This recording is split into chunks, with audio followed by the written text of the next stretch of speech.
I first met in person with Mary E. in the summer of 2007. I had arranged with her husband of 15 years, Terrence, to see her for an interview. Mary had initially agreed since I was not a newsman, but rather an amateur writer gathering information for a few early college assignments and, if all went according to plan, some pieces of fiction. We scheduled the interview for a particular weekend when I was in Chicago on unrelated business, but at the last moment, Mary changed her mind and locked herself in the couple's bedroom, refusing to meet with me. For half an hour, I sat with Terrence as we camped outside the bedroom door, I listening and taking notes while he attempted fruitlessly to calm his wife.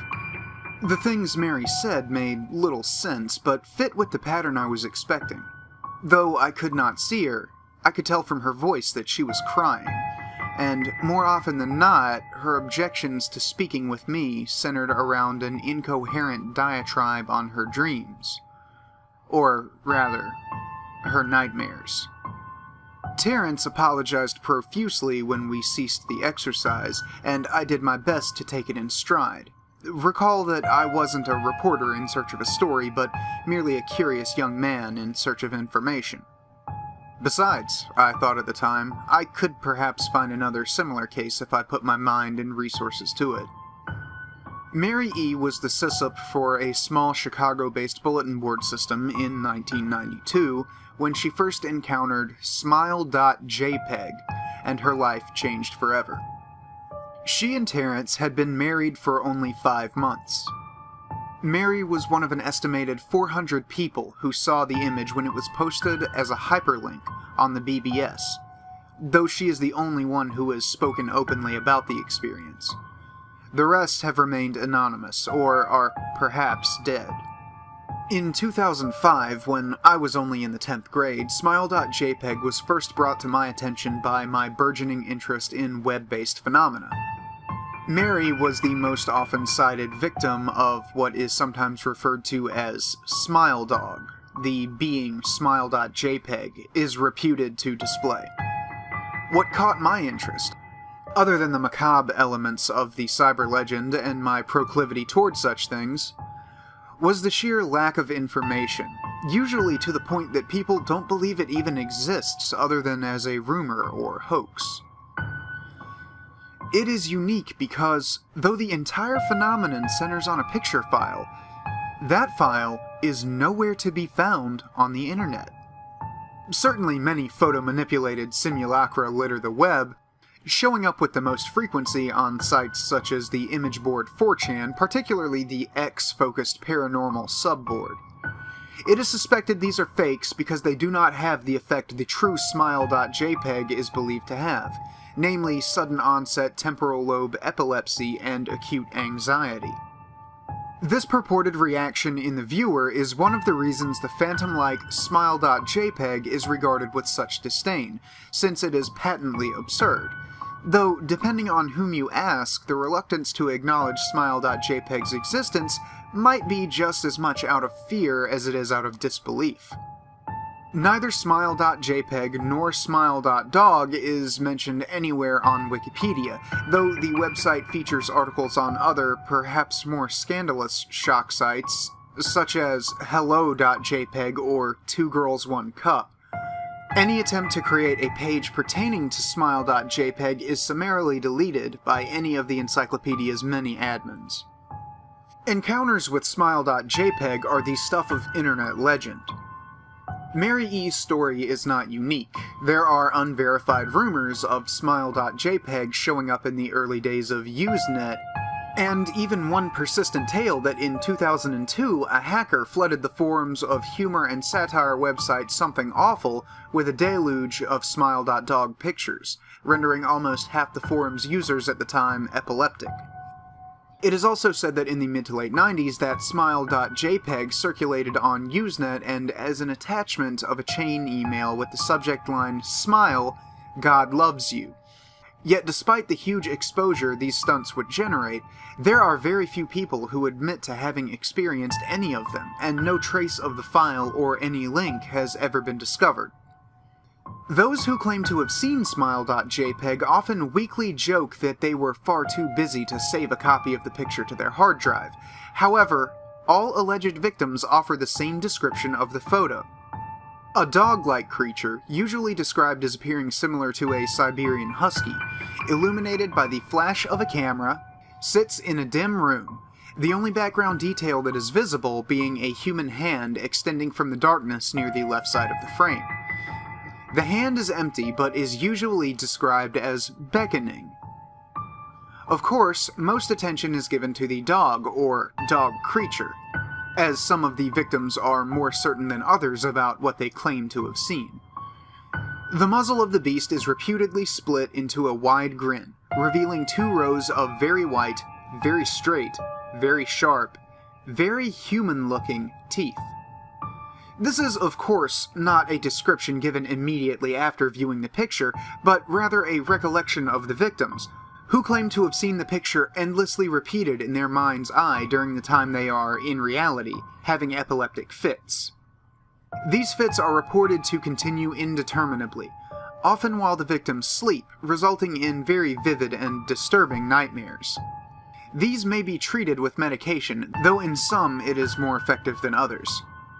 Mary E., I assumed, was not on effective medication. That was why, after my visit to her apartment in 2007, I sent out feelers to several folklore and urban legend-oriented news groups, websites, and mailing lists, hoping to find the name of a supposed victim of Smile.jpg who felt more interested in talking about their experiences. For a time, nothing happened, and at length I completely forgot about my pursuits, since I had begun my freshman year of college and was quite busy. Mary contacted me via email, however, near the beginning of March 2008. Dear Mr. L, I am incredibly sorry about my behavior last summer when you came to interview me. I hope you understand that it was no fault of yours, but rather my own problems that led me to act out as I did. I realized that I could have handled the situation more decorously. However, I hope you will forgive me. At the time, I was afraid. You see, for 15 years, I have been haunted by Smile.jpg. Smile Dog comes to me in my sleep every night. I know that sounds silly, but it is true. There is an inevitable quality about my dreams, my nightmares, that makes them completely unlike any real dreams I have ever had. I do not move and do not speak. I simply look ahead, and the only thing ahead of me is the scene from that horrible picture. I see that beckoning hand, and I see Smile Dog. It talks to me. It is not a dog, of course, though I'm not quite sure what it really is. It tells me it will leave me alone if only I do as it asks. All I must do, it says, is spread the word. That is how it phrases its demands. And I know exactly what it means. It wants me to show it to someone else. And I could. The week after my incident, I received in the mail a manila envelope with no return address. Inside was only a 3.5-inch floppy diskette. Without having to check, I knew precisely what was on it. I thought for a long time about my options. I could show it to a stranger, a co-worker. I could even show it to Terrence, as much as the idea disgusted me. And what would happen then? Well, if Smile Dog kept its word, I could sleep. Yet if it lied, what would I do? And who is to say something worse would not come from me if I did as the creature asked? So I did nothing for 15 years, though I kept the diskette hidden among my things. Every night for 15 years, Smile Dog has come to me in my sleep and demanded that I spread the word. For 15 years, I have stood strong, though there have been hard times. Many of my fellow victims on the BBS board where I first encountered Smile.jpg stopped posting. I heard some of them committed suicide. Others remained completely silent, simply disappearing off the face of the web. They are the ones I worry about the most. I sincerely hope you will forgive me, Mr. L. But last summer when you contacted me and my husband about an interview, I was near the breaking point. I decided I was going to give you the floppy diskette. I did not care if Smile Dog was lying or not. I wanted it to end. You were a stranger, someone I had no connection with, and I thought I would not feel sorrow when you took the diskette as part of your research and sealed your fate. Before you arrived, I realized what I was doing. Was plotting to ruin your life. I could not stand the thought. And, in fact, I still cannot. I am ashamed, Mr. L. And I hope that this warning will dissuade you from further investigation of Smile.jpg. You may in time encounter someone else who is, if not weaker than I, then holding more to pride. Someone who will not hesitate to follow Smile Dog's orders. Stop while you are still whole. Sincerely, Mary E.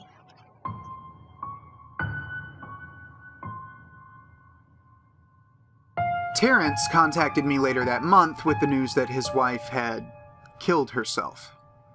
While cleaning up the various things she'd left behind, closing email accounts and the like, he happened upon the above message. He was a man in shambles. He wept as he told me to listen to his wife's advice. He'd found the diskette, he revealed, and burned it until it was nothing but a stinking pile of blackened plastic. The part that most disturbed him, however, was how the diskette had hissed as it melted. Like some sort of animal, he said. I will admit that I was a little uncertain about how to respond to this. At first I thought perhaps it was a joke, with the couple belatedly playing with the situation in order to get a rise out of me. A quick check of several Chicago newspapers' online obituaries, however, proved that Mary E. was indeed dead. There was, of course, no mention of suicide in the article. I decided that, for a time at least, I would not further pursue the subject of Smile.jpg, especially since I had finals coming up at the end of May. But the world has odd ways of testing us. Almost a full year after I'd returned from my disastrous interview with Mary E., I received another email. Hello, I found your email address through a mailing list. Your profile said you were interested in Smile Dog. I just saw it. It is not as bad as everyone says. I've sent it to you here. Just spreading the word. The final line chilled me to the bone. According to my email client, there was only one file attachment called, naturally, Smile.jpg. I considered downloading it for some time. It was most likely a fake, I imagined, and even if it weren't, I was never wholly convinced of Smile.jpg's peculiar powers. Mary E.'s account had shaken me, yes, but she was probably mentally unbalanced anyway. After all, how could a simple image do what Smile.jpg was said to accomplish? What sort of creature was it that could break one's mind with only the power of the eye? And if such things were patently absurd, then why did the legend exist at all? If I downloaded the image, if I looked at it, and if Mary turned out to be correct, if Smile Dog came to me in my dreams, demanding I spread the word, what would I do? Would I live my life as Mary had, fighting against the urge to give in until I died? Or would I simply spread the word, eager to be put to rest? And if I chose the latter route, how could I do it? whom would I burden in turn? If I went through my earlier intention to write a short article about Smile.jpg, I decided, I could attach it as evidence. And anyone who read the article, anyone who took interest, would be affected. And even assuming the Smile.jpg attached to the email was genuine, would I be capricious enough to save myself in that manner? Could I spread the word? Yes. Yes, I could.